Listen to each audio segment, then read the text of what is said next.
Saludos y bienvenidas mi familia de Intuitivo Podcast. Bienvenidos a un episodio más de conversaciones evolutivas, de conversaciones llenas de luz, por supuesto. Y bueno, hoy les tengo una súper invitada, una mujer que pues transformó su historia de dolor en propósito, en poder, y hoy la está utilizando para acompañar a muchas mujeres a transitar esos procesos de vida que no son tan fáciles. También ella es autora de 5 libros y bueno, yo no les quiero contar más porque quiero primero darle la bienvenida para que ustedes la conozcan y para que conozcamos más de ella en esta conversación que yo estoy segura que nos va a traer mucha enseñanza y mucho valor. Así que sin más preámbulos, yo le quiero dar la bienvenida a Luz Monsalve. Bienvenida. Muchísimas gracias por estar aquí. No, muchísimas gracias a ti por invitarme. Esta invitación para mí es un honor estar aquí y poder compartir un poco de todo lo que ha sido mi experiencia, mi vida, y saber que de pronto le puedo agregar algo a una persona. Para mí eso es importante, así que muchísimas gracias. Bueno, bienvenida, Luz, a Intuitivo. Intuitivo es una plataforma donde compartimos historias de procesos, ¿verdad? Con el motivo de que la historia de alguien le sirva o se identifique para alguien más. Entonces, yo quiero que comencemos esta conversación hablando, que nos cuentes un poquito de quién eres, de dónde eres, cómo fue tu infancia, cuáles son esos recuerdos muy bonitos y tal vez no tan bonitos de tu infancia. Ok. Bueno, mi nombre, como tú le dijiste, Luz Mari Monsalve. Yo soy colombiana, nací en la ciudad de Bogotá. Vine a vivir a Estados Unidos cuando tenía 19 años y ya tenía mi primer hijo en brazos. Llegué como todos, llegamos a este país llena de ilusiones, llena de expectativas, de muchísimos deseos de formar una familia y de darle a mi hijo ese hogar que anhelaba. Eh, de mi infancia, ¿qué te puedo contar? Tuve una infancia relativamente tranquila. Mi papá viajó a los Estados Unidos cuando yo tenía 6 años. Yo me quedé en Colombia con mi madre y mis 4 hermanos. Y pues tuve una infancia relativamente tranquila. Mi padre, pues un hombre que respondió por sus hijos siempre. Y estuvimos en Colombia a la espera de la oportunidad de venir a este país en una forma legal, que era como mi padre nos quería traer a nosotros y a mis otros hermanos que eran de su primer matrimonio. Y pues eventualmente fue lográndolo poco a poco. Entonces nos vinimos eh, unos primero y otros después, pero eventualmente logró pues traer a toda su familia. Entonces para mí, tuve una niñez, para mí era normal, como que yo sentía que no había pasado nada difícil, que pues simplemente sí, el hecho de no tener la presencia de mi padre, obviamente física, emocionalmente, pues fue difícil, pero nunca imaginé o pensé que eso podía de pronto afectarme en algún área de mi vida, ¿no? Creo que con el tiempo y mientras que cuento la historia se van a dar cuenta que sí, que a veces todas estas situaciones nos llegan a afectar de alguna manera, Claro. Pero en un momento de mi vida yo no identificaba esa situación. Así es de que relativamente tuve una infancia bastante normal y llegué a este país, pues como te dije, con muchas ilusiones, muchas expectativas, queriendo trabajar, queriendo luchar, queriendo progresar. Pero mis decisiones y la vida me tenían unas sorpresas aquí, que ciertas circunstancias de vida que tuve que afrontar o vivir, y fueron bastante difíciles.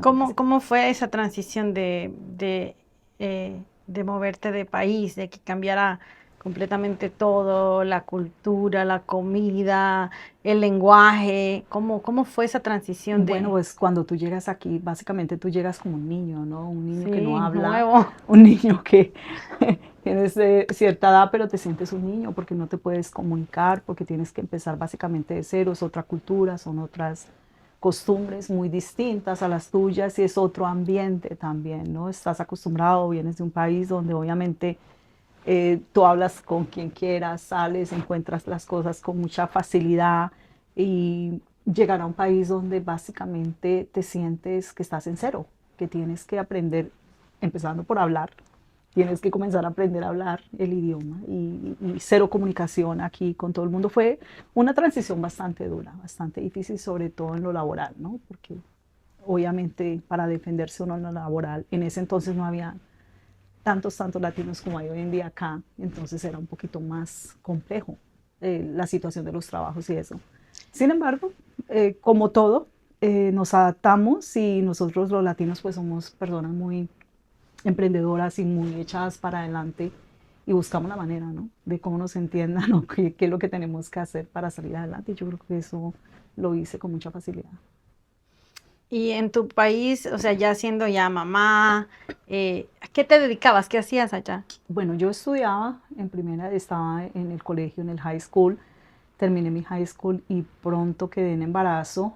Trabajé un par de años en una compañía de calzado, pero quedé embarazada muy joven. Yo tenía 17 años cuando quedé en embarazo. Obviamente, quedar en embarazo a la edad de 17 años siendo básicamente una niña, pues es un reto, ¿no? Es una situación muy difícil porque no estás preparada para ser mamá a los 17 años, a los 15, no estás preparada para ese papel. Sin embargo, son papeles que a veces en nuestra cultura se adquieren muy tempranamente por la falta de información de muchas cosas, por falta de nosotros mismos de ponerle atención a las decisiones que estamos ya tomando.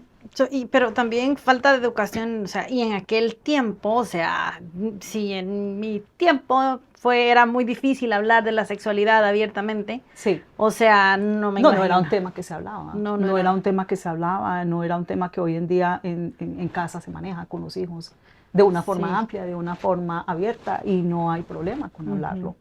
Yo tuve que adquirir todos esos conceptos y aprender muchísimo de todo esto porque obviamente fui mamá soltera.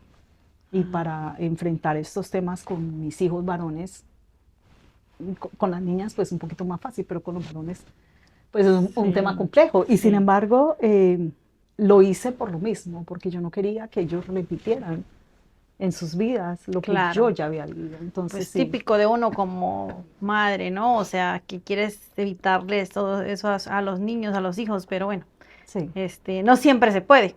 No, no siempre. Porque nosotros vivimos como con esa constante, ay, no vayas a... Pero ellos también son seres humanos que van a tomar sus propias decisiones, aunque tú les des todas las herramientas al final del día.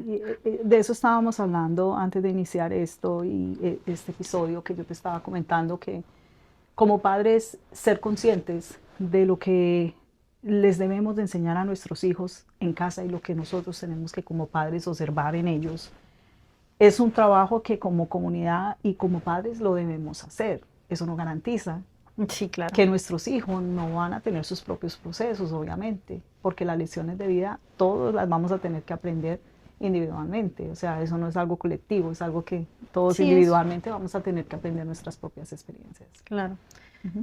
¿Cuáles crees que sean como unas, a lo mejor, heridas o secuelas de una mujer o una niña que creció tan pronto y que fue no de una forma natural, o sea, sino que fue o te tocó convertirte en una mujer?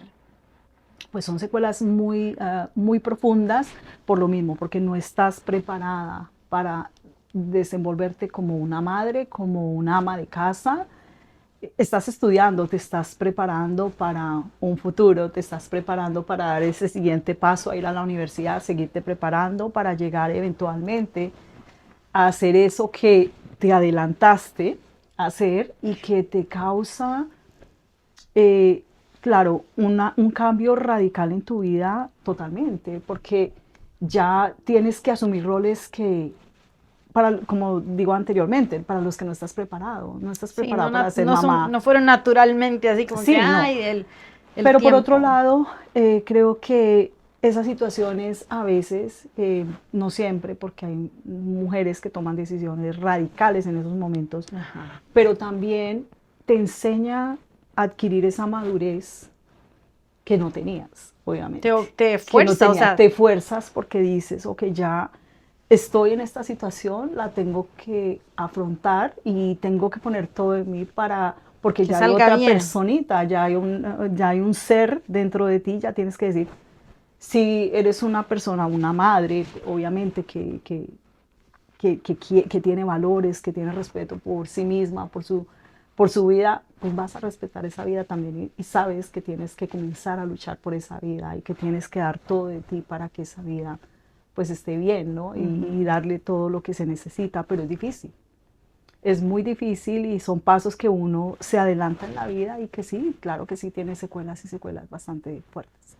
Luz, ¿y a qué te dedicaste una vez que llegaste a este país? ¿Qué fue lo que empezaste a hacer? ¿Y en qué trabajaste? Bueno, yo te puedo decir que yo creo que yo he sido una mujer que he hecho de todo en este país. Los inmigrantes nos toca hacer de Sí, todo cuando llegamos trabajé en acá. el aeropuerto, trabajé en hoteles, trabajé en limpieza, trabajé en todo lo que se me aparecía por ahí, que yo sabía que yo tenía la capacidad de hacerlo, lo hice. Viví muchas experiencias muy difíciles también en cuanto a lo laboral, porque cuando no conoces las leyes, cuando no conoces tus derechos, te Te dejas abusas, pisotear, te dejas te abusar. dejas pisotear, te dejas que pasen cosas muy difíciles y con el tiempo, por eso digo yo que la experiencia te construye y te forja. Y cuando tú no tienes experiencia, definitivamente pasas procesos muy difíciles. Yo tuve experiencias laborales de abuso, de personas de jefes que abusaron. Y al desconocer la ley, obviamente, pues eso se quedó así. Se Lo dejé deja. pasar y me fui por miedo, por salí corriendo de varios lugares, específicamente de dos, donde me enfrenté con esta situación y por desconocimiento total de la ley, pues mejor me fui. Entonces tuve que, como emigrante, pasar muchas cosas así, muy difíciles, pero eventualmente conseguí un trabajo que todavía tengo. Llevo 30 años, ya voy a cumplir en esa casa y es el trabajo que lo he sentido como un milagro en mi vida y con el que yo me he sostenido y he sostenido a mi familia todos estos años. 30 años. Voy a cumplir 30 años. Wow. Sí, trabajo para una familia donde hay una niña especial y entonces ellos perdieron a su mamita cuando ellos estaban muy niños y me quedé en ese trabajo, una, pues obviamente por cubrir mis necesidades y dos, por darles a esos niños ese poquito de amor maternal que yo Te encariñaste sabía con ellos. que iban a necesitar, nunca intentando No, sustituir sustituir para nada, no, no sé. a nadie ni pasar por encima de nadie, pero sí tratando de darle de pronto lo que yo sabía que mis hijos requerían a esos niños y creo que es algo muy hermoso que hoy en día agradezco que Dios me dio esa fortaleza y que pude hacerlo y que sigo y continúo haciéndolo porque continúo trabajando para ellos. Y ahora eres madre de 6, 7. 7. Sí, digo yo, 7. Son Wow. 7. Como que valiente. Ya esas mujeres valientes en estos tiempos ya no se ven. Uh-huh. Definitivamente. Yo creo que no se van a ver porque es que requiere mucho, requiere Sí, muchísima entrega. Pero la verdad que yo creo que eso es uno de los amores más lindos que puedes experimentar. sí. Así que, pues, cuéntame cómo es ser mamá de Bueno, 7. pues para mí son mis 5 hijos que Ah, tuve yo, pero estos ok. 2 que cuido, yo siempre Esos, los he contado como mis hijos, les tengo muchísimo amor, muchísimo cariño, imagínate, los vi nacer. Entonces para mí es como si fueran mis hijos, de esa manera los siento, de esa manera los percibo, los veo. Y no es fácil contar cómo fue tu situación con 7 niños, porque si te soy sincera, hoy en día miro atrás y yo misma me sorprendo, yo misma me sorprendo a veces de la capacidad que Dios me dio, porque obviamente yo creo que es cuando ves la mano de Dios en tu vida y sabes que Dios te sostuvo y que Dios te dio la fortaleza te dio mucho amor y mucha paciencia porque... y que Dios te dio la fortaleza para Sí. eso. Yo siempre me he considerado una mujer impaciente. Ah, sí. Y digo, no, yo no podría ser maestra porque yo soy muy impaciente, pero cuando veo atrás y digo, caray, pero fueron 7 niños. O sea, sí, Así yo que creo tan sí. impaciente no Yo creo que creo. no creo que soy tan impaciente, Sí. porque a veces nos subestimamos, ¿no? En lo Sí. que podemos hacer y en las capacidades que podemos tener. Pero para mí, creo que a pesar de los desafíos que he tenido como mamá soltera de 5 y con estos 2 niños cuidándolos, a pesar de eso, siento que son mi razón de ser, mi razón de vivir, mi razón para demostrarme quizás a mí misma que puedo dar más, que puedo hacer más por mí, por la sociedad, por ellos mismos, por mis hijos. Eh, Viví momentos muy difíciles y sobre todo cuando eres padre soltero te enfrentas no solamente a esas decisiones que tú tomaste en la vida que de pronto no fueron las más correctas, sino que te enfrentas a una sociedad muy cruel, Ajá. a las críticas, te enfrentas a las estadísticas que te dicen que los hijos de familias monoparentales básicamente no tienen futuro, no están en riesgo de caer en cosas malas.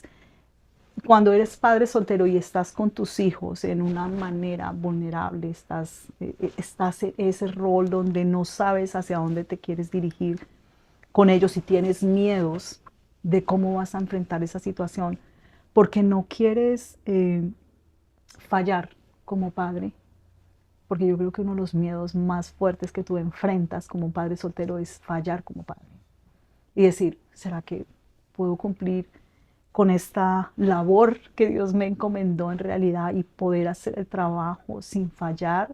Y yo me condenaba mucho y me culpaba mucho y decía, yo no quiero fallar a mis hijos como fallé yo como mujer a mí misma.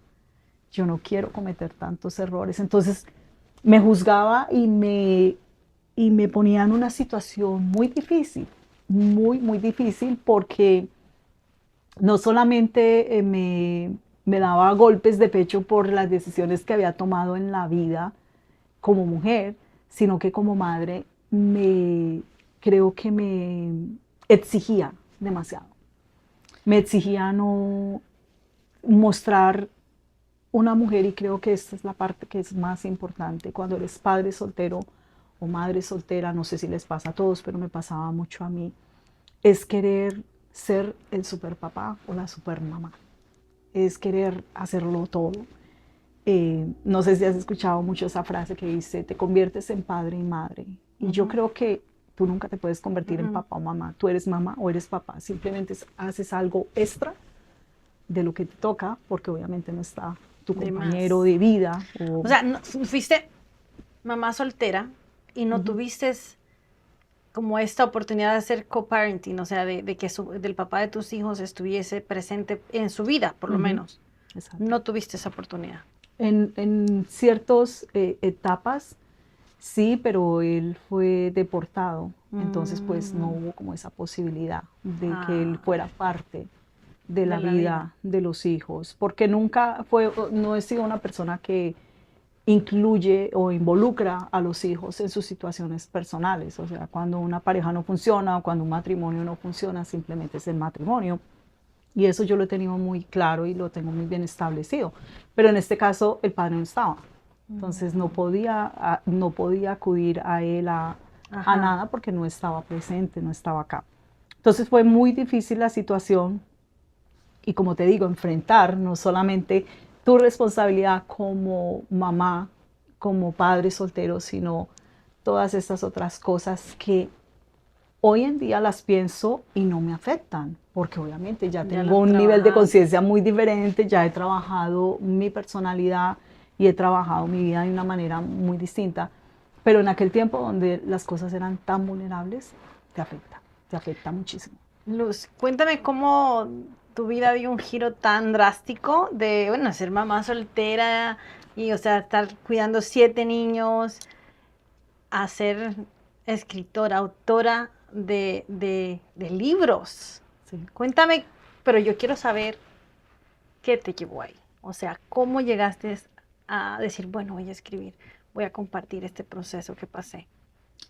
Bueno, pues obviamente tu experiencia en la vida te lleva, en mi caso, mis experiencias de vida, el haber sido una mujer que de pronto no gestionó bien en la vida sus emociones, una mujer que quiso convertirse en superhéroe, no en comportarse como un ser humano que necesitaba atención también, que necesitaba gestionar emociones, me llevó a un colapso.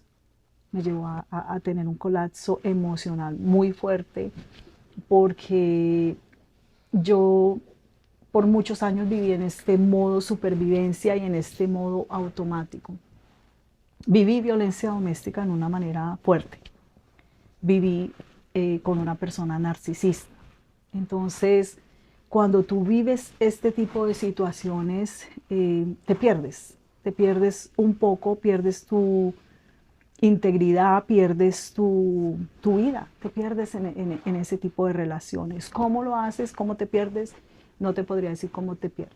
Yo te podría decir, ¿Cómo te perdiste tú? yo te puedo decir cómo me encontré, pero no te puedo decir cómo me perdí. No sabes cómo te perdí. No sé exactamente el momento donde yo me perdí, porque yo siempre me he considerado una mujer fuerte, una mujer valiente, una mujer muy echada para adelante, muy emprendedora, trabajo desde que tengo 16 años, entonces yo nunca he sido una mujer que he dependido económicamente como de otra persona, de mi pareja, o que me someto por estas situaciones económicas o algo así. Entonces, siendo una persona tan fuerte, tú dices, pero ¿cómo entonces? O sea, que no es lo común, porque dicen, si tú no eres libre o si no eres independiente financieramente, te toca aguantar esto y esto en una relación. Exacto. Pero entonces tu historia fue, a pesar de que tú no dependías de una persona, o sea, tú estabas en una relación abusiva. Dependiente, pero dependiente de otra manera. ¿Y cuál era esa dependencia? Yo tenía una dependencia emocional basada en una herida de infancia que fue la ausencia de mi padre. Ouch. Y claro, entonces al tener esa herida no identificada, porque yo no sabía, o sea, yo sabía que estaba en situaciones difíciles y en situaciones donde no podía salir, donde estaba como... Sí. Y también el miedo, ¿no? Porque mi relación fue fuerte, mi relación fue una relación de demasiada violencia, amenazas y todo este tipo de cosas. Entonces era el miedo, más esta dependencia emocional y todo lo demás que se viene en una relación donde comienzas a vivir en modo supervivencia. Porque cuando tú comienzas a vivir en modo supervivencia, tú ya no eres coherente. Tú ya no piensas, tú no estás pensando en cómo me amo, cómo me quiero, ya tú estás pensando cómo sobrevivo a esta situación o cómo hago para que mis hijos no se afecten con esta situación. Comienzas a pensar en sobrevivir dentro de esa situación, no estás pensando en otra cosa. Entonces comienzas a perder un poco la coherencia, comienzas a perderte totalmente y a hundirte en un sistema y en una situación donde te pones a vivir en automático. Ya quieres es trabajar, tratar de mantener la relación tranquila, tratar de no agrandar más los problemas y comienzas a vivir en ese modo por mucho tiempo y es muy peligroso porque te quedas ahí. Y hoy en día que lo veo con un poco más de conciencia, veo muchas mujeres viviendo en ese modo. No, pero es que yo ya viví 30 años en violencia, toda mi vida me la he pasado en violencia, entonces pues cambiar ahora como para qué. Entonces te pierdes de una manera que le pierdes el sentido a lo que es tu vida y a lo que es tu propósito y a lo que puedes hacer como ser humano. Y es muy triste. Y así nació tu primer libro.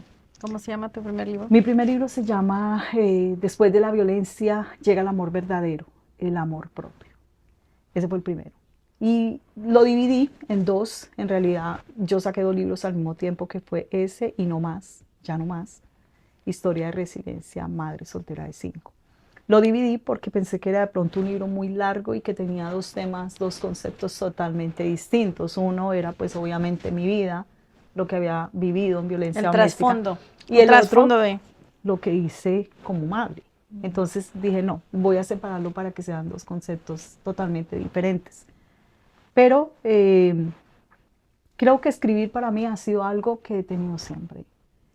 Pero que en esos momentos que te digo, donde te pierdes, tú pierdes el hilo de la vida, tú pierdes tus ilusiones. Hoy en día puedo mirar que hubo un tramo de mi vida de unos 20 y pico de años, wow, donde luz dejó de ser luz. donde Luz no se volvió a observar, ni volvió a mirar sus sueños, sus proyectos, sus propósitos.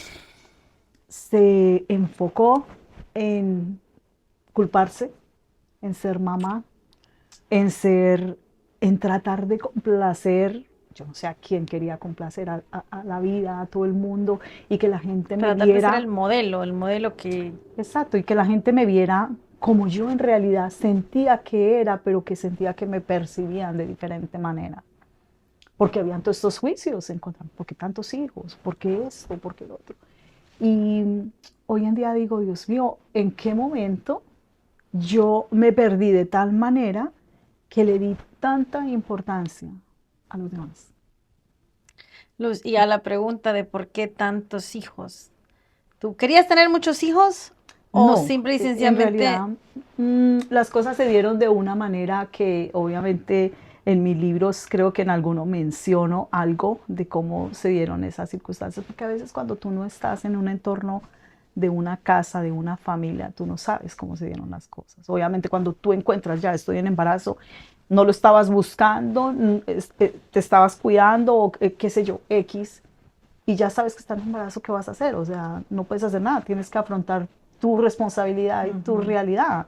Pero detrás de eso pueden haber muchísimas circunstancias que la gente no sabe y obviamente la gente habla porque piensan que es que uno solo está dedicado a tener hijos y a Hoy en relajarse día y es a... criticado, muy criticado. Te miran que tienes y tus hijos tan criticado como que seas madre joven. Mi caso igual que el tuyo, yo fui mamá a los 15 años, pero desde ese momento fui una mamá responsable, fui una mamá que dije, bueno, yo ya soy mamá y ahora asumí, mamá soltera también. Entonces me identifico en muchas cosas con las que estás diciendo. eh, pero sí esa parte a lo mejor de la educación, ¿no? De la educación sexual, como te digo, es mi tiempo, o sea, Era difícil, no se podía eso no era, hablar. no eran temas para hablar en No, no. familia, que hoy en día, obviamente, siendo ya personas que estamos en este momento donde tanta información Sí, disponible, que yo le digo a mis hijos y a mis hijas, oye, en este momento el que está perdido es y el porque que se quiere. quiere quedar perdido es porque quiere, porque toda la información y todos los recursos y las herramientas están ahí. Tenemos psicólogos maravillosos dando información gratuita que definitivamente es súper valiosa. Yo escucho YouTube, podcast y todo lo que tú quieras de psicólogos que te dan básicamente terapia gratis Ujú. por donde quiera. Y entonces para mí toda esa información, si hubiera estado accesible en nuestro tiempo, no, pues nos hubiéramos evitado muchísimo dolor, muchísimos traumas y muchísimas cosas que quizás pues hubiéramos podido evitar un poco de dolor y de un tiempo tan largo. ¿Por qué decidí yo escribir estos libros? Porque Claro. para mí yo creo que es importante que nosotros aprendamos a conocernos y aprendamos a identificar quiénes somos nosotros. Vamos por el mundo sin saber quiénes somos. Vamos por el mundo pensando, ay, nos tocó esto, esta es mi vida, esto fue lo que a mí me tocó, ¿qué voy a hacer? Este es mi destino, pensando que todo es el destino y nunca nos ponemos a pensar qué estamos nosotros aportando para que esto esté pasando, porque cuando nosotros vivimos relaciones violentas, relaciones de narcisismo o todo este tipo de drama, hay algo pasando con nosotros, pero nosotros no lo queremos ver de esa manera, porque es más fácil sentarse y decir, yo soy víctima, a mí me tocó gente mala, a mí me tocó gente que me lastimó, a mí me tocó vivir todas estas experiencias, pero nunca responsabilizarte de por qué las viviste. Y ahí es donde yo creo que está el problema, porque Yo, no nos queremos hacer responsables. yo creo que, no sé si a todos nos llega como el momento de decir ya, o sea, ya me cansé de contarme esta historia de como dices tú, de, ay, pobrecita, yo, no sé qué, Ujú. o sea, y de ver y de crear algo a partir de, ¿no? Que eso fue lo que tú hiciste, que eso es lo que yo hice también al querer compartir historias, al atrever, porque es que lo que pasa que historias como la tuya y la mía, Ujú. hay muchísimas, Exacto. pero no hay muchísimas personas que las quieran compartir. Ni que se Porque, quieran reinventar. porque nos avergonzamos. Y eso es una realidad. A mí me pasa, o sea, Sí. para mí, yo me vine a dar cuenta incluso escuchando historias como la tuya, que había sido víctima de violencia. Y para mí fue un shock, como decir, ¿cómo? O sea, porque tenemos entendido que la violencia es solamente física, pero cuando empiezas a educarte y a escuchar como historias diferentes, decir, esto también es violencia, Cuando esto es entendemos que hasta violencia. los silencios son violencia, porque a veces no sabemos eso, que los silencios de nuestras parejas a veces son violencia.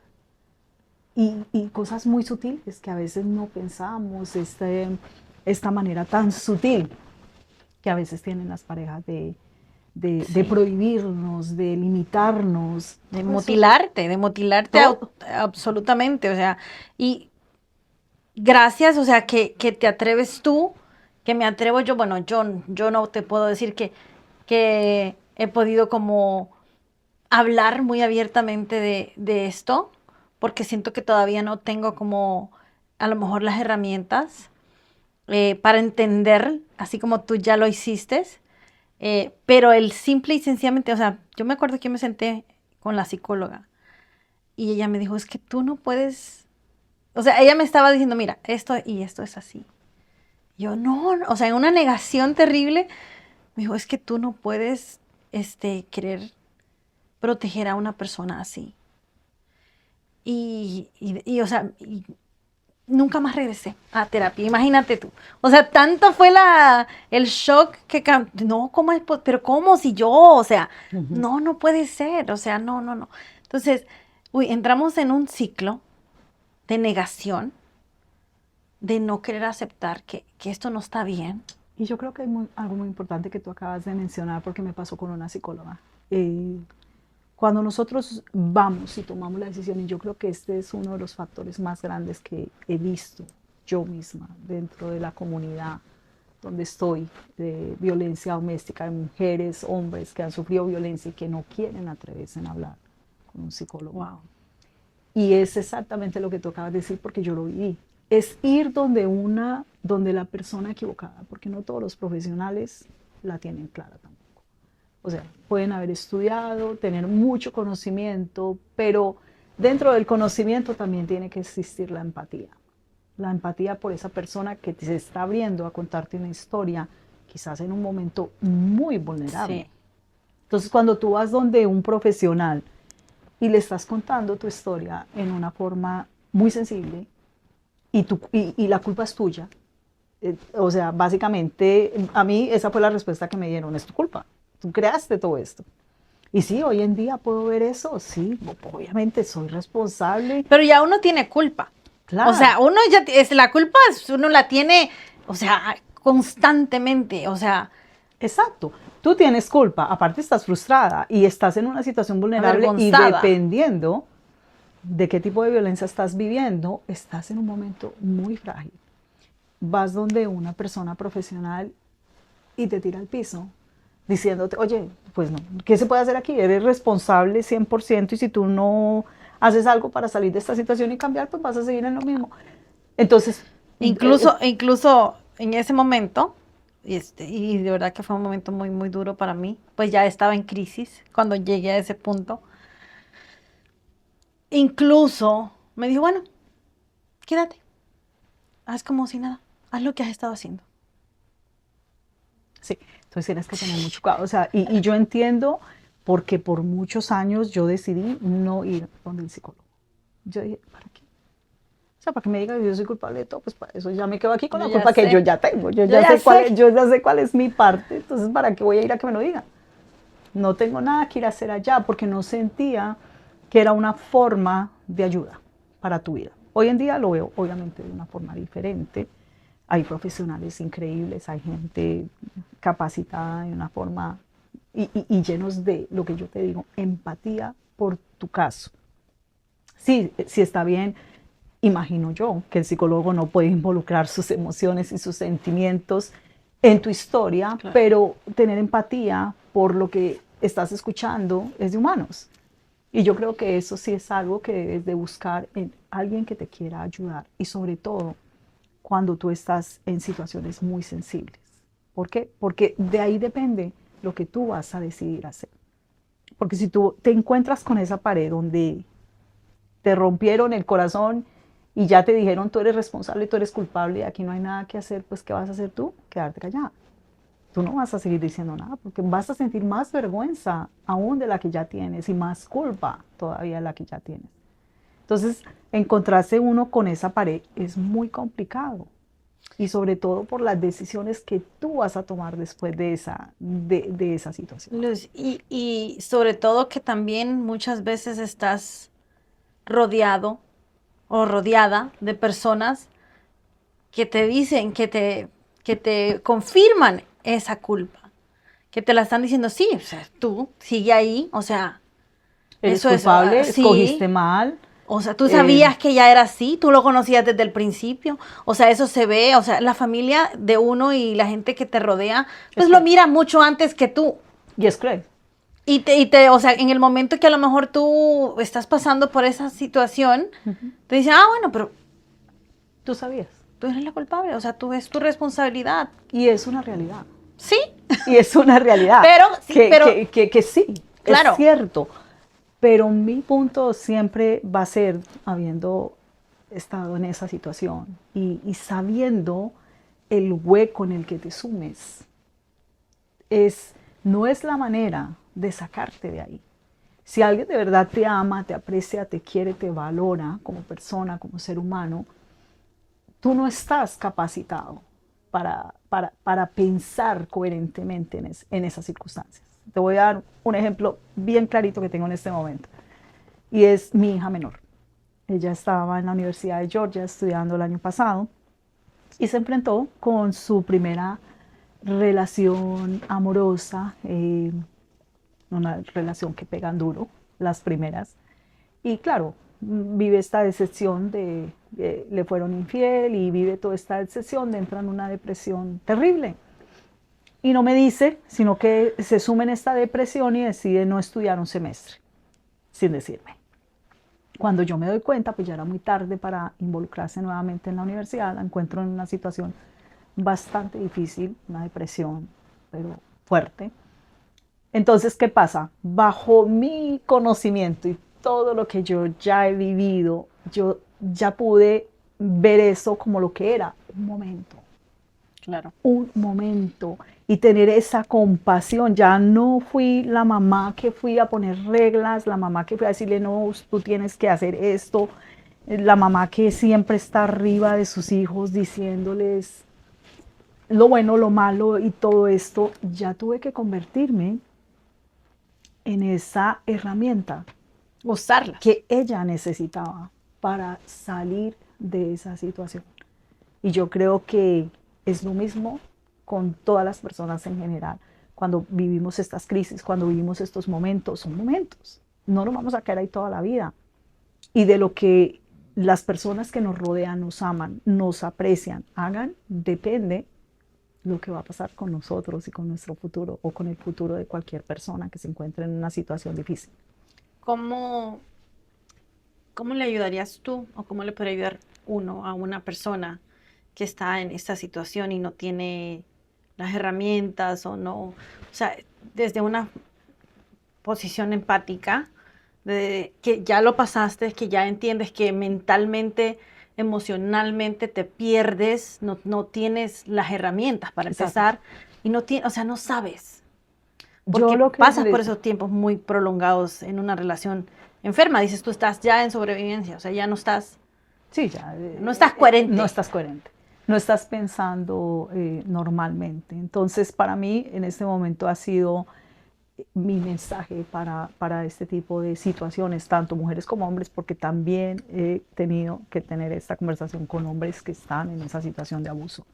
Y es más tremendo con los hombres que con las mujeres, porque las mujeres son más vulnerables, pero los hombres se ponen esta armadura de yo soy fuerte y yo no puedo darle a entender a nadie que tengo estas debilidades. Es más fuerte para un hombre.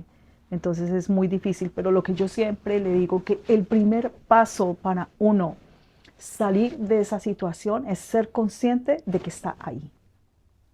Eso es como las adicciones o lo que sea, si tú no eres consciente de que tienes un problema, pues no hay nada que solucionar. Porque ¿qué vas a solucionar si no piensas que estás en un problema? Lo mismo pasa con las relaciones de violencia doméstica o con la relación con una persona narcisista, es darnos cuenta y aceptar, estoy en esta situación, estoy en modo supervivencia, y comenzar a tomar los pasos sin juicio y con mucho cuidado. Porque dependiendo de la relación de violencia que tú vivas, sabes que estás en un momento muy sensitivo, porque el momento de decidir salir de una relación de violencia doméstica es el momento peor, más vulnerable que hay. El más difícil. El más difícil. Porque mientras estás ahí todo está bien. Exacto. Pero cuando sales es cuando realmente reacciona la otra empiezas persona. a sufrir cosas peores. No, y la otra persona, la reacción de la otra persona, porque tú no sabes esa persona cómo va a gestionar ese ya no más, cómo va a gestionar ese se acabó, porque esas personas obviamente no gestionan emociones adecuadamente y en una situación ya tan difícil comienzan reacciones más fuertes y puedes perder la vida, que lo hemos visto en muchos casos, que eso es lo que está pasando hoy en día. ¿Cómo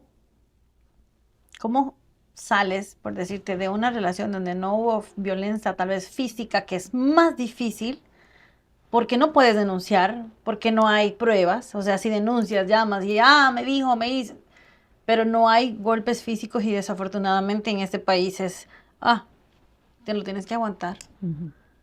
Te lo tienes que aguantar. Es salir de una situación. Yo te puedo decir una cosa. Una vez le dije a una persona con la que estaba conviviendo que yo no sabía qué era más difícil, si la violencia el abuso físico o el abuso emocional. Incluso, que no es algo de lo que me siento orgullosa, llegué a decirle a esa persona, yo preferiría un golpe, ¿sabes? Ay, Dios. Yo lo preferiría porque es que un golpe se te quita el dolor. No, y se te ve, o sea, mínimo tienes pruebas. Y se te quita el dolor.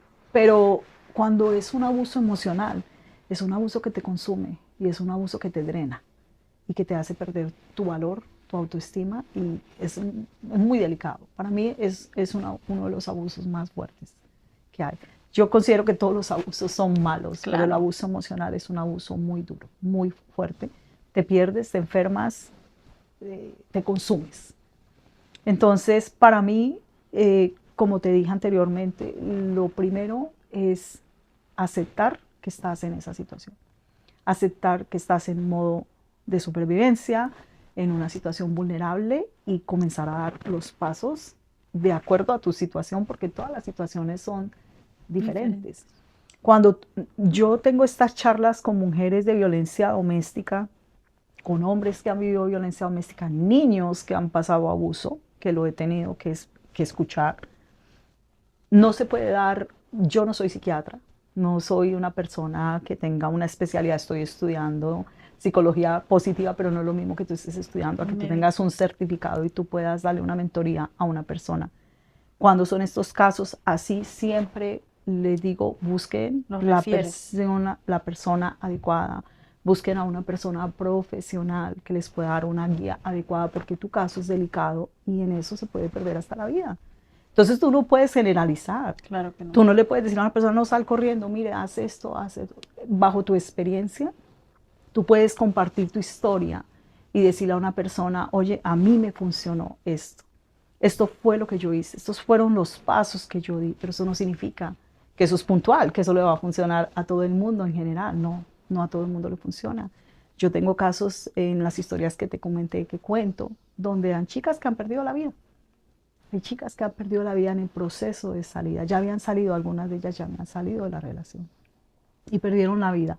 Estas personas que les quitaron la vida ni siquiera las querían lastimar de esa manera, sino que se pierde el control. Se pierde el control, no se gestionan las emociones, son casos muy delicados. Entonces tú no puedes dar una idea o decirle a una persona, haz esto.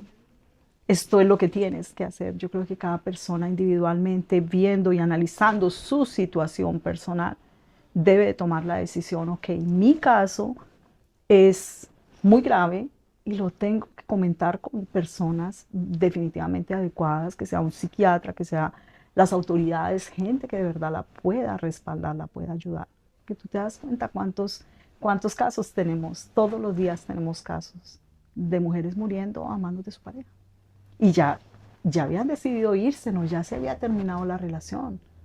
Pero son situaciones donde no nos podemos exponer de esa manera, ni tú como una persona que guía.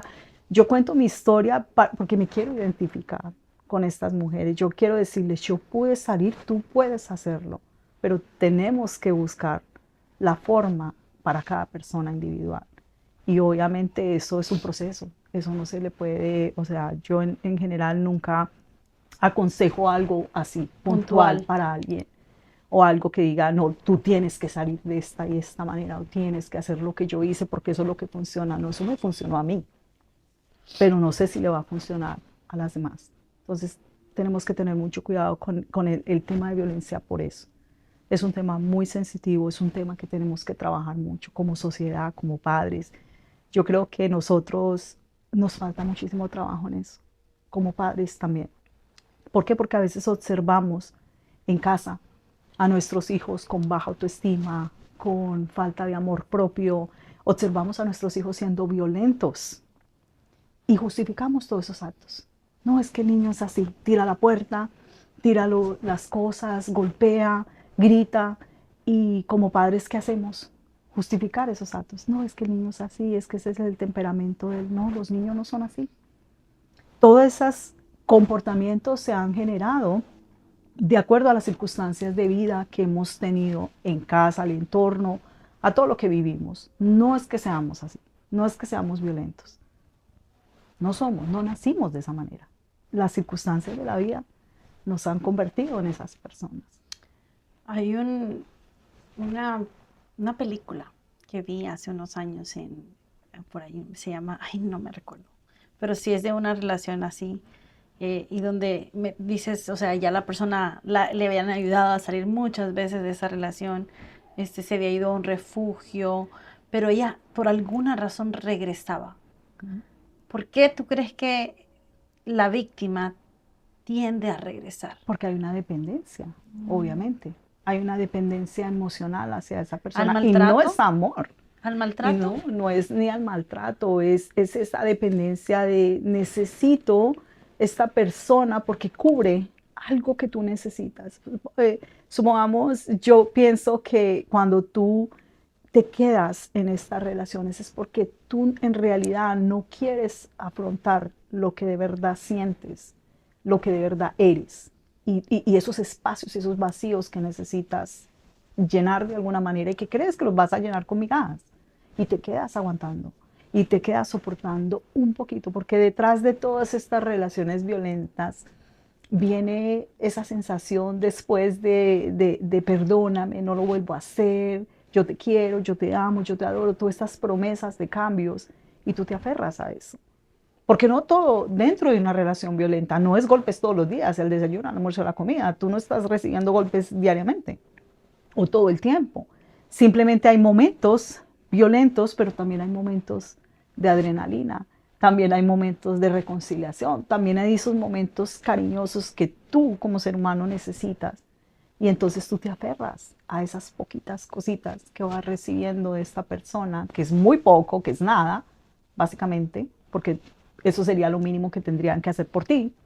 Pero obviamente en un estado vulnerable, tú te aferras a eso, porque es lo que piensas que necesitas para no sentir soledad, para no sentirte que llegas a sufrir, ¿no? De la manera que vas a sufrir si esa persona se va o no está. Por ahí escuché un caso de alguien que le pusieron ácido en la cara, una mujer que creo que fue en otro país, le pusieron ácido en la cara y se casó con su agresor. Yo creo que eso es otro nivel ya, mentalmente, ya estás en una situación muy difícil, estás en un estado, por eso te digo que es tan importante, dependiendo los casos, buscar la ayuda correcta. Porque tú dices, ¿cómo yo me voy a casar con alguien que me tiró ácido encima? O sea, pero tú estando fuera, puedes decir eso. Exacto. Yo lo puedo decir en este momento. O sea, oh, Dios mío, eso es llegar a un extremo de no quererse, no valorarse, no amarse total. Pero ¿cómo se siente esa chica? Para ella es normal. obviamente es normal, porque se casó con él, es porque ella piensa que eso es algo, lo ha normalizado la violencia. Además, traumas, pasas traumas y tu cerebro hace como lagunas, o sea, ya no conecta diferente, de Exacto. igual manera, o sea, No, o imagínate qué vivió esa chica de niña que que le hace piensa pensar que es que normal, una que es... cosa así tan terrible puede llegar a ser normal y se casa con su agresor. Entonces, si vemos los casos, diferentes casos, todos somos diferentes. Cada uno es Cada diferente. uno es distinto. ¿Cómo, cómo se rompe esa dependencia? Bueno, hay que trabajarla con terapia. Definitivamente yo había jurado que no volvía a terapia, pero sí lo tuve que trabajar con terapia, porque obviamente es algo que cuando tenemos fe en Dios, cuando nosotros nos aferramos a Dios en todos estos procesos y sabemos que la fe nos levanta, nos guía, nos lleva hacia esa dirección donde necesitamos ir, pero muchas veces necesitamos esa ayuda profesional que vaya mucho más profundo, porque hay heridas hay personas que simplemente no quieren observar el pasado, porque dicen, yo no vivo en el pasado, a mí no me afecta, a mí no me afecta el pasado, o eso es algo que yo no hago. Y en estos días trabajé con un señor que me dijo, yo soy un hombre que viví violencia doméstica desde que era niño, pero a mí no me afecta. Mi pasado no me ha afectado en mi vida, yo nunca le he pegado a mi esposa, ni le he pegado a mis hijos, ni he hecho nada de eso. Hablando un poquito con la familia entera, nos dimos cuenta que el señor cuando se molestaba, se quedaba en silencio por días, 15 días a veces sin hablar con su esposa. Le dije, eso es violencia. Y eso es una violencia emocional fuerte. ¿Y usted no piensa que es violento? Supremamente violento lo que se está haciendo.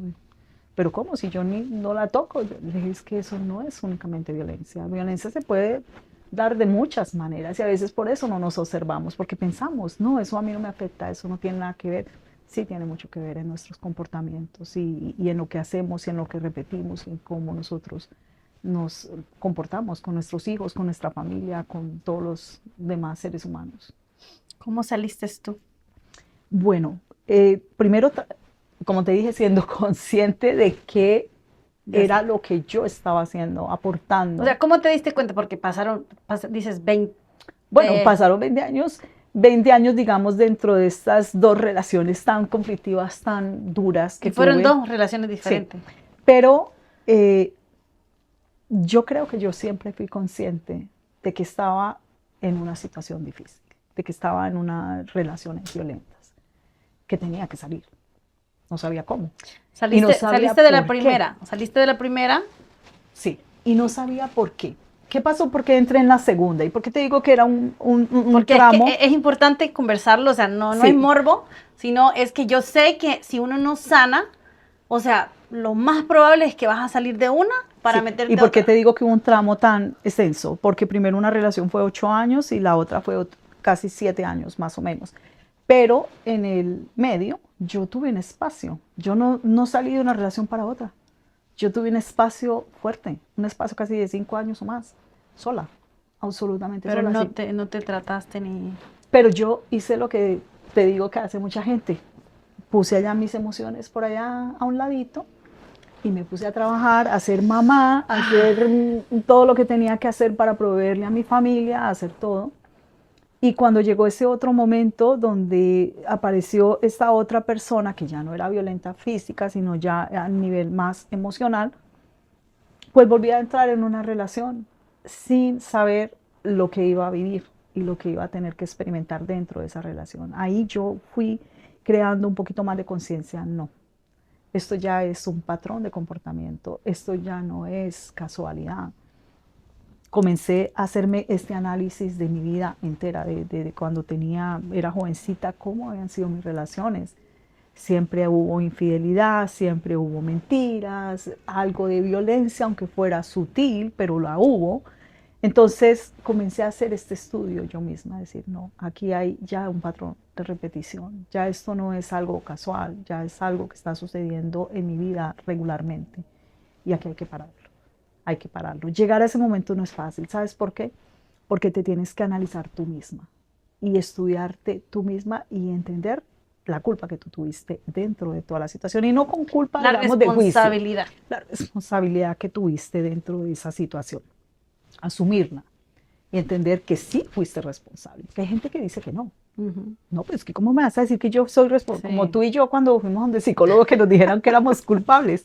No, pero ¿cómo tú me vas a decir a mí que yo Sí. soy responsable de que me hayan pegado? No, tú no fuiste responsable de que te hayan pegado, pero sí de dejarte pegar. Y que pasara, a lo mejor, que si continuara pasando. Porque le diste la llave a esa persona para que entrara a tu vida y te maltratara. Entonces sí eres responsable. Y cuando nosotros nos hacemos responsables de eso y nos podemos observar realmente cómo somos, con nuestros defectos y nuestras virtudes y saber que no fuimos perfectos, que aportamos demasiado, todo, para que eso pasara. Ya vemos la vida de otra manera. Por un lado, dejas de juzgar a la otra persona, dejas de juzgarte a ti misma y entiendes que una persona rota vino a tu vida y te rompió porque tú también estás rota y porque en alguna forma tú no has reparado lo que tú tienes que reparar. Que esa persona simplemente te está mostrando qué tienes que reparar, dónde tienes que trabajar. Y nosotros no lo entendemos de esa manera. Nosotros pensamos que es la vida, que es las situaciones, que eso fue lo que nos tocó vivir. Y a veces no entendemos que estas personas nos están mostrando dónde tenemos que trabajar nosotros, qué es lo que no está bien en nosotros que lo tenemos que reparar. Y cuando lo reparamos es magnífico. Tú comienzas a conectar con personas totalmente distintas y ya puedes fácilmente analizar una persona que se te acerca con cuáles intenciones se te está acercando. Es increíble, yo lo veo muchísimo cuando una persona se me acerca o cuando alguien me dice salgamos o esto, ¿cuál es la intención de la persona? ¿Qué quiere hacer? ¿Jugar? ¿Pasar un rato? O sea, ya lo identificas muy bien. ¿Por qué? Porque ya sanaste, porque trabajaste, porque te estás trabajando tus emociones y ya te estás dando cuenta de cómo es que trabaja tu entorno.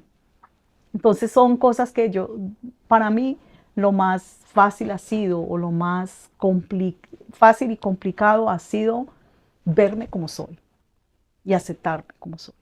Y no juzgarme ni ponerme, darme golpes de pecho por todos mis errores o por todos mis fracasos o por todas las decisiones que yo tomé. Al contrario, es verme con esa empatía y con esa compasión de decir, ok, tomé estas decisiones me marcaron y me llevaron a ser la persona que soy hoy en día y que no me gusta, pero ¿qué puedo hacer para convertirme en esa mejor versión? Y ahí es donde está la clave, porque a veces las personas piensan que convertirse en la mejor versión es transformarse en otra persona, es ser otra persona. Y es totalmente, o sea, es simplemente volver a ti, volver a la persona que siempre has sido, volver a la persona que Dios creó con propósito, con virtud, con dones, y que tú a través de la vida y de tu experiencia modificaste tú misma. Uno se modifica a uno mismo. Claro. Pero esa persona siempre estaba ahí. Esa mejor versión de ti no hay que buscarla por ningún lado, esa hay que encontrarla. Y la encuentras dentro de ti mismo. Hay que conectarla con uno. Hay que conectarse nuevamente con ella. Porque yo estuve perdida mucho tiempo, pero cuando yo me volví a conectar conmigo misma, entonces volvió la luz que tenía ilusiones, la luz que tenía valores, la luz que tenía planes de vida y la luz que tenía un propósito muy grande, que era escribir y hacer todo lo que ella hace hoy en día. Y cuando yo volví a conectar conmigo, comencé a cumplir todos esos propósitos de una manera sencilla. Hubo un momento en específico que dijiste, ya no más, claro, como el libro. Hubo un momento que de ahí surgió el libro de Ya no más, donde llegué a ese tope de esa pared que me dijo, ya no puedo más, ya no hay, o sea, yo no puedo seguir siendo una mujer vacía, una mujer que no se quiere, que no se ama, que no se respeta y que vive complaciendo a todo el mundo, menos a ella misma. Necesito esos libros.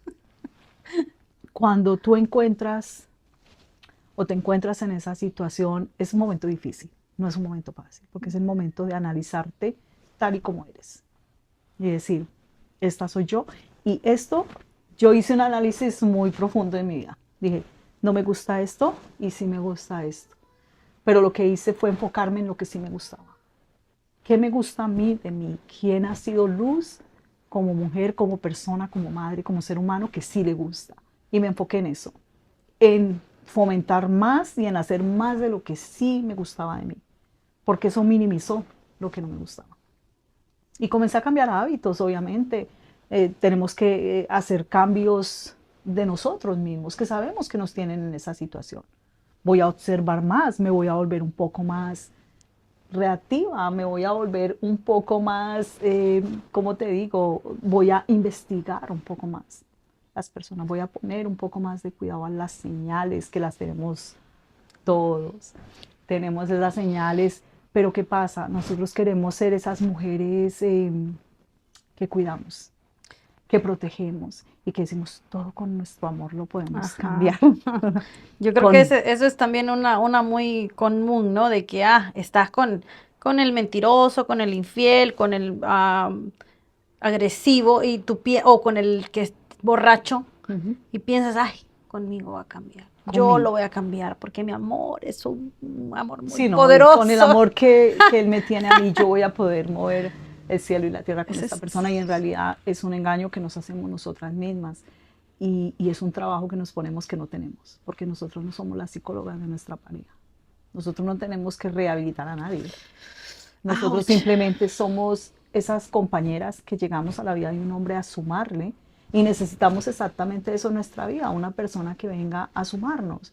No necesitamos complementos porque estamos completos, tanto ellos completos como nosotros completos. Entonces lo que necesitamos son personas que vengan a nuestra vida a sumar, a darnos algo más para surgir, para salir adelante. Pero el problema de nosotras como mujeres es que a veces buscamos rehabilitar personas. No, yo le cambio eso, yo le doy el amor que no tuvo. Y sí, es una obra muy bonita, pero es una obra que te acaba, que te consume, o sea, y que no te pertenece. Este fin de semana, que te conté que estaba en Nueva York, tuve una conversación con un psicólogo y él nos estaba comentando algo de que supuestamente las mujeres no amamos incondicionalmente a un hombre. Y se hizo una súper controversia porque las mujeres dicen, ¿cómo que no amamos? Si soportamos esto, lo otro y no sé qué. O sea, y los hombres atacados igual porque, claro, las mujeres son unas interesadas, que no sé qué. O sea, pero la idea de ese amor, por ejemplo, en el desbalance de que, ay, la mujer, claro que la mujer ama, la mujer defendiéndose. Claro que amamos. Si aguantamos cuernos, aguantamos golpes, nos fijamos en personas que no pueden sostenernos. O sea, eso no es amor. Eso es desamor por nosotras mismas. Eso es desamor. O sea, por nosotras mismas, o sea, y lejísimos del amor, o sea, lejísimos. Sí. Porque aunque te escojas una persona que te sostenga, que te provea económicamente, pero si esa persona, aparte de hacer eso, o sea, te lo está haciendo a cambio de violencia, de engaño, de mentiras, de manipulación, o sea, eso está lejísimos del amor. O sea, cuando la mujer, cuando el doctor dice, la mujer no está diseñada para amar incondicionalmente, se refiere que nosotras solamente como que magnificamos lo que nos da, ¿no? Porque el hombre está llamado a protegerte, a proveerte también, pero nosotros estamos llamadas como a multiplicar eso, a cuidar eso que nos dan, ¿cierto? Entonces, pero ahí digo, hay un desbalance completo. Yo creo que son diferentes conceptos de diferentes personas, porque dentro de todo yo creo que sí llegamos a sentirnos en la obligación de cuidar esa persona, de cuidar, y nos comprometemos en un papel que no nos toca, ¿no? Que es el de cuidadora, el de salvadora. Queremos salvar a esta persona. Y yo creo que para tú llegar a ser una salvadora tienes que ser una buena mujer, y tienes que ser una mujer que entrega mucho amor y que entrega muchísimas cosas para querer salvar a alguien del infierno en el que está, de los traumas en los que vive, de las heridas que tiene. El problema es que nosotras sí no estamos diseñadas para eso en primera, porque como te digo, no somos psiquiatras de nuestra pareja. Nosotros no los podemos salvar, y si ellos no son conscientes de que ellos tienen traumas, de que tienen heridas, de que tienen problemas, ¿cómo los vamos a hacer caer en cuenta? Porque si tú te das cuenta cuando tú estás en una relación de violencia doméstica o con un narcisista, ellos piensan que la loca eres tú, que la que está mal eres tú, no ellos. Entonces, en realidad, ellos nunca son conscientes de eso, o piensan, yo soy así y no voy a cambiar. Yo no tengo ningún problema. ¿Cómo identificas? Ay, Luz, es que como el tema de los narcisistas se ha hecho tan viral, tan cliché en estos momentos, ya lo escuchas por toda la hora, todo el mundo es narcisista, pero realmente, ¿cómo identificas a una persona?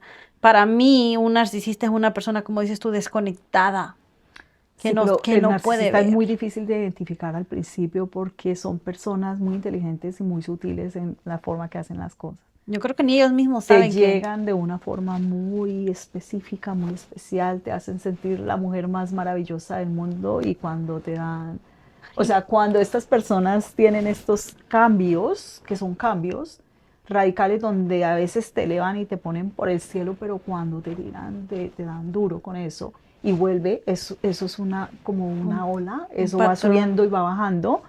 Entonces es muy difícil dentro de la relación con el narcisista identificar rápido que estás con un narcisista. Lo identificas cuando ya estás, en mi caso, ya cuando tenía el agua en el cuello.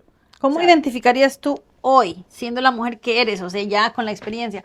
¿Cómo, bueno, cuáles serían las para red mí yo creo flags? que uno de los puntos más importantes que yo le veo a un narcisista es lo egocéntrico, que es una persona egocéntrica que se crea que ella es la mejor, que se crea que todo lo sabe, que se crea que lo que ella dice es lo Eso es. que es y que todo lo sepa, yo sé eso y ya tú Ay, identificas que esa persona tiene rasgos narcisistas, porque todos en realidad somos narcisistas ujú.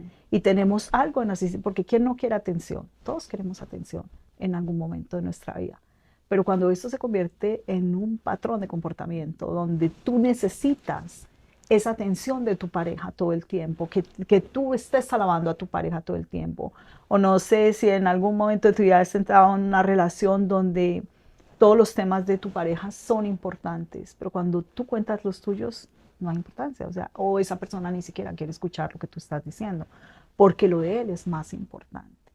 Todo lo que él cuenta tiene que ser lo primero, porque cuando tú entras a contar tu historia o algo que eso le resta importancia. Yo creo que ahí tú te das cuenta que estás con una persona narcisista, cuando todo gira alrededor de él, porque ellos son lo mejor.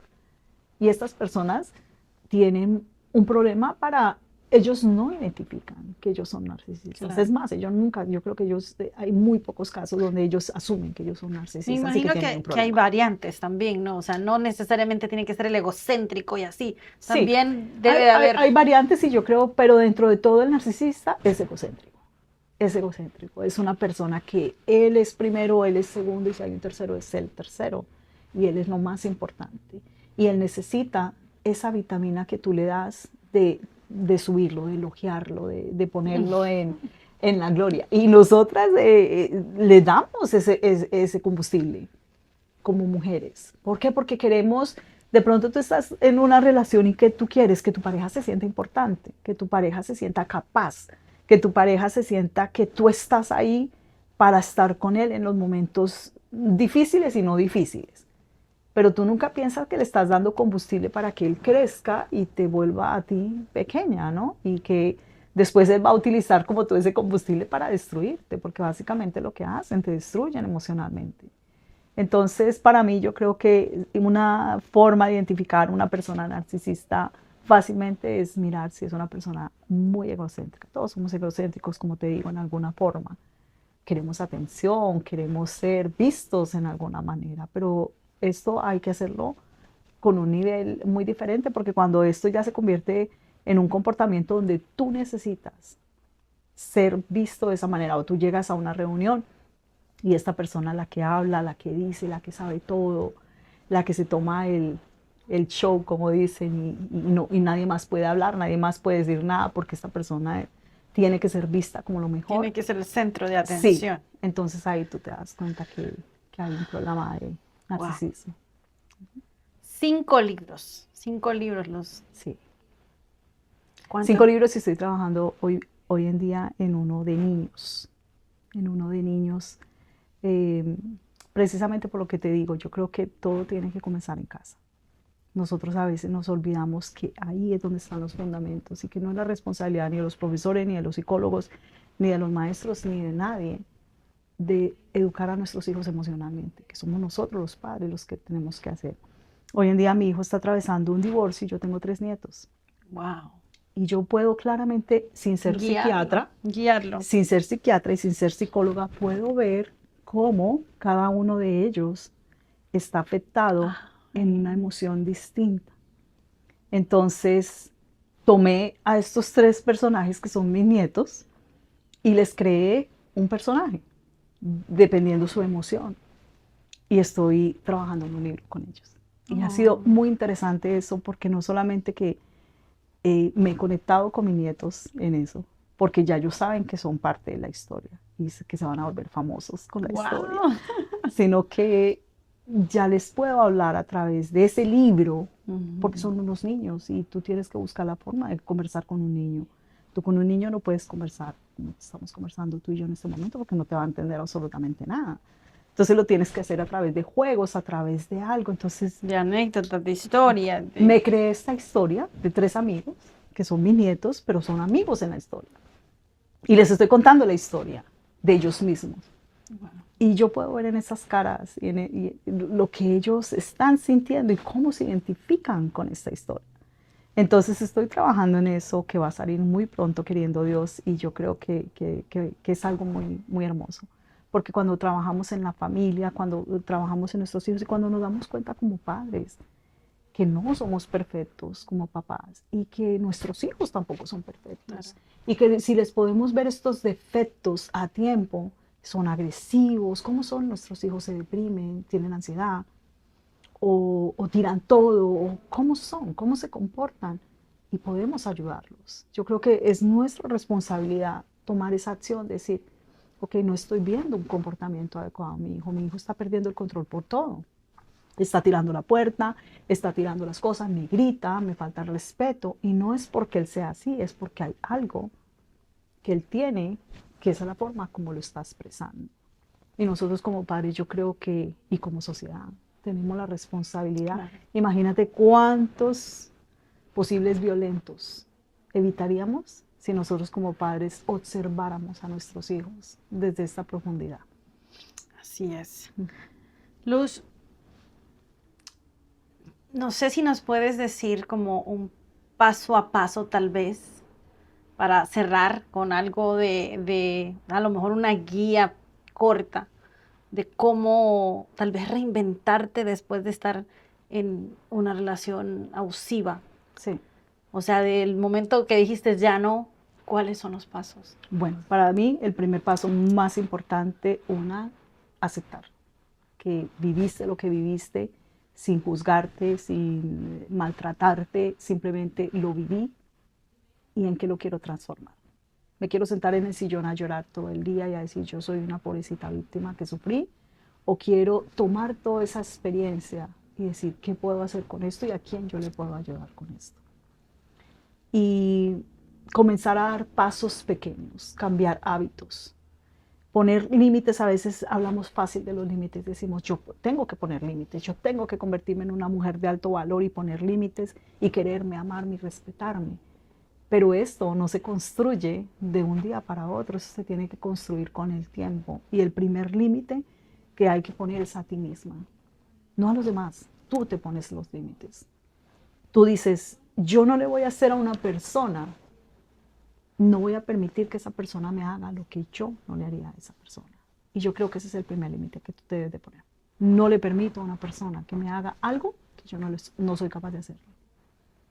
Basado en ese límite y en ese orden de ideas, yo creo que comienza tu vida a desempeñarse de otra manera. ¿Por qué? Porque ya tú sabes que tú no vas a aceptar en tu vida una persona que te va a hacer algo que sabes y tú eres consciente de que tú no le vas a hacer algo. En ese orden, yo creo que comienzas a formar ese amor propio, esa autoestima, la comienzas a fortalecer y comienzas a ser una mujer diferente. Y sobre todo, conocerte. Observarte, ¿quién eres? No eres la mamá, no eres la ama de casa, no eres la esposa, la profesional. ¿Quién eres? Como ser. ¿Qué quieres ser? ¿Cuál es tu propósito? ¿Qué es lo que te llena? ¿Qué es lo que te apasiona? ¿Qué es algo que tú harías, que lo harías con tanto amor que no estarías pensando en cuál va a ser el resultado de eso? Porque eso es lo que es un propósito de vida. Cuando tú estás trabajando tu propósito de vida, tú no estás pensando en el resultado. Estás pensando en lo que estás construyendo con ese propósito. ¿Qué estás haciendo? ¿Estás cambiando vidas? ¿Estás llegando a alguien? porque conectar con una sola persona es maravilloso. Tú no sabes la alegría que yo siento cuando en estos días una chica me escribió y me dijo, ¿sabes qué? Tú eres mi ejemplo.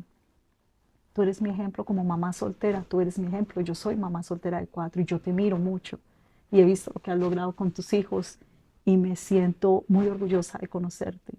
Y mi respuesta fue, si yo, una mujer tan imperfecta como yo, una mujer que se ha equivocado tanto en la vida como yo, puedo llegar a inspirar a alguien, eso es todo lo que queremos en la vida. Porque no soy perfecta, he cometido todos los errores que te puedas imaginar.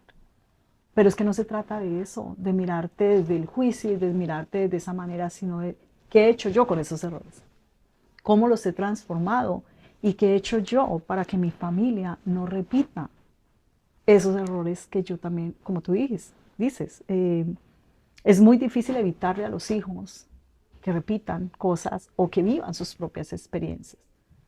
Pero tú sí puedes hacer conciencia de que algo pasa, Claro. de que las cosas no están bien, de que tienes que trabajarlo. Yo hoy en día le digo a mis hijos, si ellos se trabajan ellos mismos, si ellos van del psicólogo, ellos mismos deciden ir a terapia, ellos mismos deciden tomar la decisión en su vida. ¿Por qué? Porque se los tenemos que hacer ver. Claro, cuando tus niños están pequeños, tú tomas la decisión. Claro. Que yo veo estos comportamientos en mis hijos, no están bien, ¿sabes? Déjame ver qué puedo hacer yo para ayudarles con una terapia, con un psicólogo o con dónde los pongo para que ellos sanen. Pero cuando tus hijos ya están grandes, ya es su responsabilidad. Sí, ya. Cuando ya están grandes ya no se puede ya hacer no puedes mucho. hacer nada. Bueno, Luz, la verdad que yo sé que podemos hacer una serie de conversaciones de cada uno de esos libros porque sé que esa información es muy valiosa, sé que no son muchas las personas que se atreven a exponerse, exponer su historia, tú ya la viviste, o sea, cada uno de esos libros, o sea, estoy segura que tiene esas enseñanzas, ¿no? Y podría ser fácil una terapia para cualquiera que esté pasando, ¿no? Por todo eso. Así que te voy a dejar públicamente las puertas abiertas. Gracias. Para que traigas ese contenido y cuando salga el nuevo libro también. Tenemos justamente un nuevo programa que está dedicado a los niños, a los teenagers. Entonces considero que también esa información es muy valiosa. Gracias. Gracias por atreverte, porque sí inspiras a muchas mujeres. Eso no lo tengo duda. Yo fui una de las mujeres que estaba ahí lagrimeando el sábado pasado en este evento que estuviste y que te escuché. Hubieron muchas mujeres compartiendo su historia. Sí. Y se requiere mucha valentía para atreverse a exponerse. Sí, y más que valentía se requiere de esa pasión de lo que nosotros queremos hacer con la vida. Se trata de no más pregúntate por qué a mí, por qué tan difícil, por qué mi vida es tan complicada, tan dramática, sino qué voy a hacer, para qué pase todo esto, porque lo pasamos por algo. O sea, no fuimos los elegidos para sufrir. Tenemos una misión en la vida. ¿Y cuál es nuestra misión? Nuestros valles, nuestras experiencias tienen una razón de ser. Yo no creo que eso lo pasamos simplemente porque sí. Claro. Lo pasamos por una razón. Y es encontrar esa razón. ¿Y qué vamos a hacer con esa razón? Para ser más empáticas también, porque también mencionamos que muchas veces nosotras, entre mujeres, mientras no hemos pasado por la situación, por ejemplo, me pasaba mucho a mí de que si no había experimentado una depresión, decía, ay, pero sal de ahí, muévete, haz algo, que no sé qué. Entonces, en ese mismo ejemplo, en todas las áreas de la vida, cuando tú no has experimentado algo, no tienes la autoridad para opinar acerca de, porque no has estado ahí. Yo siempre he dicho eso, tú no opinas y tú no juzgas lo que tú no has vivido. Exacto. Entonces, tú no haces eso porque tú no sabes los procesos de las personas. Y como te digo, yo pude manejar mi vida y salir de una manera, pero tú no sabes otra persona en mi misma situación cómo lo va a manejar. Exacto. Quizás no llega a manejarlo nunca. Entonces no podemos, porque no sabemos las personas cómo están, cuáles son sus bases, cuáles son sus fundamentos y cómo gestionan sus emociones. No tenemos ese derecho. Yo creo que yo he escuchado unos mensajes y he visto unos mensajes que a veces ponen la gente que son muy duros. Crueles. Son muy duros y muy crueles. Y lo que tenemos que pensar es lo siguiente: posiblemente a ti no te ha pasado que vivas violencia doméstica y posiblemente tú dices, yo no lo tolero, yo tengo mi autoestima muy bien formada y yo no lo tolero. Pero ¿qué pasa con una hija tuya? O con un familiar que tú ames, o con un vecino, o con alguien que tú quieres? ¿Cómo tú podrías ayudarle a esa persona si tú tienes conocimiento? Tú eres una persona empática y tú te puedes familiarizar con el tema, porque hay que familiarizarnos con los temas. Claro. Tenemos que saber qué es dependencia emocional, qué son patrones repetitivos, qué son heridas de infancia, qué es trauma, qué es todo eso. Nos tenemos que familiarizar con todos estos temas. Educar para cuando vamos a dar una opinión, la vemos basado en lo que sabemos y la vemos realmente en una forma consciente y no para herir a otra persona. Bueno, Luz, ha sido una conversación definitivamente muy enriquecedora para mí.